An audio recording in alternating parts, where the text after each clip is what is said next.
Bienvenidos nuevamente a las clases de electrostática en medios libres. Ahora continuamos con la ley de Gauss como ecuación de Maxwell, pero vamos a darle un sentido más amplio de lo que habíamos visto hasta ahora, en tal sentido que vamos a definir un nuevo vector, un nuevo parámetro, un nuevo campo, que es la densidad de flujo eléctrico. El vector de desplazamiento o densidad de flujo eléctrico se relaciona con el campo eléctrico a través de la relación constitutiva de la permitividad. En este caso, como estamos estudiando en el vacío, la permitividad va a ser la permitividad absoluta del vacío. De tal manera que tanto el vector de desplazamiento como el campo eléctrico en el vacío van a coincidir en dirección y en sentido, ya que la única diferencia que hay es un escalar. Pero vamos a darle el sentido más amplio igualmente a la ley de Gauss de esta manera, que vamos a ver su poder cuando veamos campo eléctrico en medios dieléctricos. De esta manera podemos definir al vector de desplazamiento, como lo hicimos con el campo eléctrico, de la siguiente manera. Ven que la única diferencia que hay con la ecuación de campo eléctrico es que no está presente la permitividad absoluta del vacío.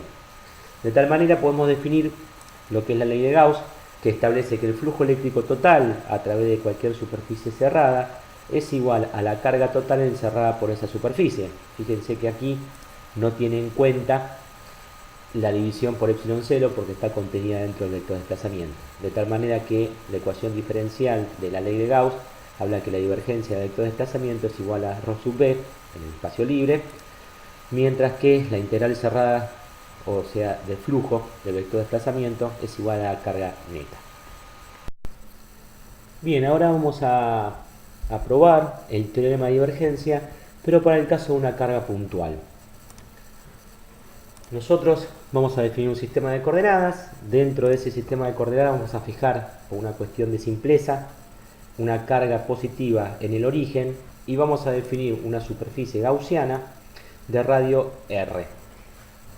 Nosotros sabemos que el campo eléctrico generado por esa carga puntual a una distancia R está definido por esta ecuación. Ahora bien, nosotros sabemos que el teorema de divergencia nos dice que tanto la integral de flujo del campo en esa superficie y la divergencia de ese campo en el volumen que contiene esa superficie tiene que ser igual a la carga neta encerrada sobre epsilon 0. Vamos a ver qué pasa si aplicamos este teorema para una carga puntual. Bien, por una cuestión de simetría nos conviene utilizar coordenadas esféricas en donde tanto la carga como 4pi epsilon 0 son constantes, salen fuera de la integral y me va a quedar reemplazado ya el campo, el flujo de este vector. Mientras que por otro lado, reemplazando el campo eléctrico, como la divergencia no interfiere tanto en la carga como 4pi epsilon 0, pueden salir fuera de la divergencia y me va a quedar la divergencia de R versor sobre R cuadrado. Ambos términos me deberían de dar Q sobre epsilon 0. Si nos centramos primero en la primera parte de la ecuación, veremos que el flujo de diferencial de S en coordenadas cilíndricas y reemplazado por las coordenadas cilíndricas nos quedaría que Q sobre 4pi epsilon 0, la integral cerrada de R versor R cuadrado, y ya reemplazando en coordenadas esféricas, reemplazando por los coeficientes métricos, estos son los diferenciales que obtendríamos de la superficie, que obviamente va a estar orientada en R versor. Como este producto escalar va a dar coseno 1, ya reemplazamos por una integral doble en donde integraremos a θ entre 0 y pi y al ángulo φ entre 0 y 2pi.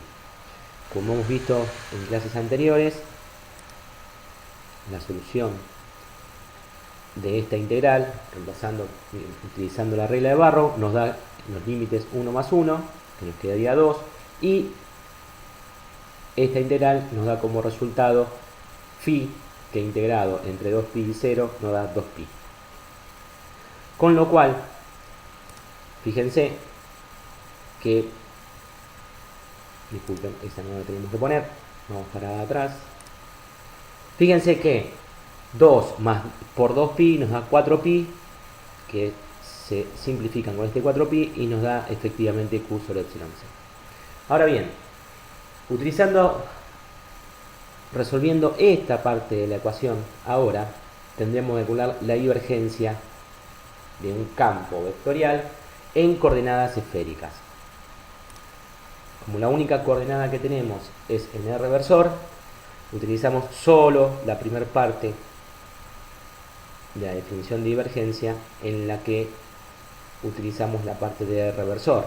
Fíjense que al utilizar esta ecuación vemos que tanto R cuadrado se va con R cuadrado y me queda la derivada con respecto a R de una constante, y eso me da 0, con lo cual la divergencia de esta integral de la divergencia de la integral volumétrica de la divergencia de me da igual a 0, cosa que en teoría no podría ser, porque estábamos buscando que nos diera Q sobre epsilon 0. La pregunta es, ¿qué ha pasado? Bien, para empezar la respuesta a la pregunta anterior, tenemos que ver algunos conceptos que pueden sonar de repaso o pueden sonar novedosos. En principio vamos a hablar de lo que es un ángulo sólido. Nosotros sabemos que podemos definir al radián como la longitud de la circunferencia dividido el radio de la misma. En ese sentido, si yo hago la longitud completa de la circunferencia sobre el radio de la misma, me estaría dando 2pi. Pero eventualmente, si tomo cualquier arco de circunferencia y lo divido por su radio, me dará el ángulo en radianes. Esto que ocurre en un plano, si yo lo llevo al espacio, voy a poder definir algo que se denomina el estéreo radián.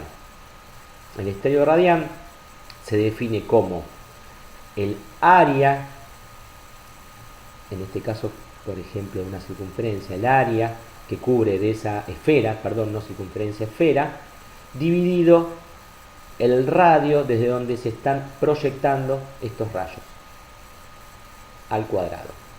Entonces el estéreo radián, por definición, en este caso para una esfera, es el porcentaje del área que yo tengo, el área esta, dividido el radio al cuadrado. Ustedes saben que para una esfera, la superficie de una esfera es 4pi r cuadrado. Ustedes fíjense, si el área de la esfera es 4pi r cuadrado dividido r cuadrado, un ángulo completo sólido para una esfera me estaría dando 4pi.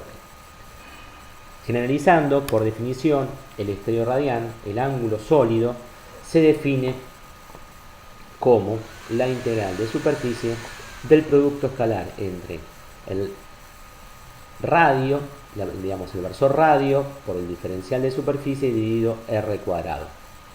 De esta manera es la generalización de cómo se define un ángulo sólido, que para el caso de una esfera vimos cómo se definía antes con una cuenta. A ver, el ángulo sólido es el ángulo espacial que abarca un objeto visto desde un punto dado, que se corresponde con la zona del espacio limitada por las rectas proyectantes desde el objeto hacia el observador. ¿Qué quiere decir esto? Ustedes imagínense que tuvieran varias esferas concéntricas y que con algunos rayos pudieran atravesar todas las esferas, en donde quedaría definido en cada una de esas esferas, cada vez que lo atraviesan, una porción de área. Obviamente, a medida que aumentan en tamaño las esferas, va a aumentar el área que va a estar delimitada por esa generatriz de rayos. Si a cada una de esas áreas lo dividen correspondientemente con su radio al cuadrado, en todas le va a dar una constante que es el ángulo sólido. Eso es lo que significa esta definición. A ver, por ejemplo, si la proyección cónica del objeto tiene forma circular, el ángulo espacial corresponde al ángulo sólido de un cono, como otro ejemplo que podemos dar. Por último, podemos decir que la unidad del ángulo sólido en el sistema internacional es el estéreo radián, cuyo símbolo es SR. Es una magnitud adimensional que se representa con la letra griega omega mayúscula. Otro elemento que tenemos que tener en cuenta al momento de seguir haciendo el análisis del teorema de divergencia, en el ejemplo de la carga puntual, es la función generalizada delta de Dirac. Vamos a definir una función g sub n de x que tomará el valor n si el módulo de x es menor que 1 sobre 2n y tomará el valor 0 si módulo de x es mayor que 1 sobre 2n. Graficando esto, fíjense que para valores de n cada vez más grandes, el entorno donde está definida el valor de la función que toma el valor n es cada vez más pequeño. De hecho, decrece en función de que está definida como 1 sobre 2n. A medida que esto se hace cada vez más chico, este valor se va haciendo cada vez más grande. Y en los otros lugares donde la función toma 0, va a ser para el módulo de x mayor que 1 sobre 2n. Esta misma función la podríamos tener desplazada del origen hacia alguno de los dos costados de la siguiente manera, en donde estaría centrada la función en x sub 0. En la función, en lugar de ser g de x, sería g sub n de x menos x0. Ahora bien, si nosotros tomamos el límite de cuando n tiende a infinito, tendremos que g de n de x menos x0, por definición lo tomaremos como delta de x menos x0, y esta delta es la delta de Dirac. Bien, entonces, tomando la última definición que vimos de la delta de Dirac, fíjense que si el límite de n tiende a infinito, podemos definir a la delta de Dirac de la siguiente manera. La delta de Dirac para x menos x0 tomará valor 0 si x es distinto de x0 y tomará un valor infinito si x es igual a x0.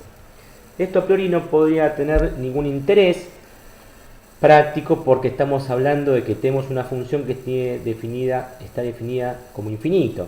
Pero hay una propiedad que tiene la delta de Dirac que es su integral. Si nosotros tomamos la integral en todo el espacio entre menos infinito y más infinito, del límite cuando n tiende a infinito de g de sub n, x menos x0, vamos a ver que esa integral me da igual a 1. Ahora bien, ¿qué pasa si ahora multiplicamos a la delta de Dirac por una función y calculamos la integral? Lo que nos va a dar como resultado es que cualquier función multiplicada por la delta de Dirac en un punto en particular nos va a dar el valor de la función en ese punto en particular. Y esta propiedad es muy importante.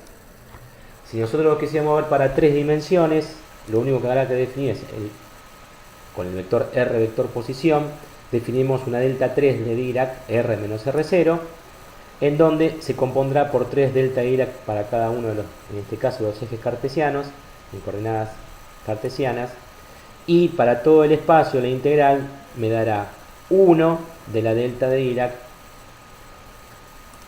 y cualquier función multiplicada por la delta de Dirac me dará el valor de la función, la integral en todo el espacio me dará la función en el punto tenido en cuenta.